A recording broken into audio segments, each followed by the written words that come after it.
Already investment ಮಾಡಿರೋರು ಏನ್ ಮಾಡಬೇಕು ಅಂದ್ರೆ ಈ ಲೆವೆಲ್ಸ್ ಅಲ್ಲಿ ಪ್ಯಾನಿಕ್ ಆಗ್ಬಿಟ್ಟು ಎಕ್ಸಿಟ್ ಮಾಡೋದ್ರಿಂದ ಯಾವುದೇ ಪ್ರಯೋಜನ ಇಲ್ಲ.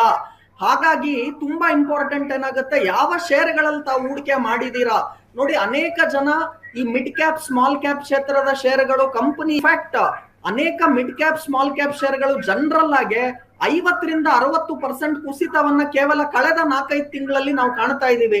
ಏನು ಅಕ್ಟೋಬರ್ ತಿಂಗಳಿಂದ ವಿದೇಶಿ ಬಂಡವಾಳದಾರರು ಏನಿದ್ದಾರೆ, FIIs ಫಾರಿನ್ ಇನ್ಸ್ಟಿಟ್ಯೂಷನಲ್ ಇನ್ವೆಸ್ಟರ್, ಅವ್ರೆಲ್ಲರೂ ಕೂಡ ಅವರ ಹಣವನ್ನು ಆಲ್ರೆಡಿ ಹಿಂಪಡಿತಾ ಇದ್ರು.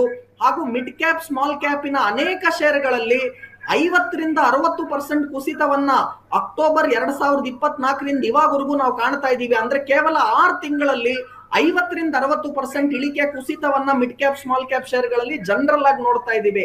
ಹಾಗಾಗಿ ಇಂಥ ಸಮಯದಲ್ಲಿ ಒಳ್ಳೆ ಶೇರ್ಗಳಿಗೆ ತಾವು ಶಿಫ್ಟ್ ಆಗ್ಬೇಕು. ಇದನ್ನ ನಾವು ಪೋರ್ಟ್ಫೋಲಿಯೋ ರೀಅಲೋಕೇಶನ್ ಅಂತಾನೂ ಕೂಡ ಕರಿತೀವಿ.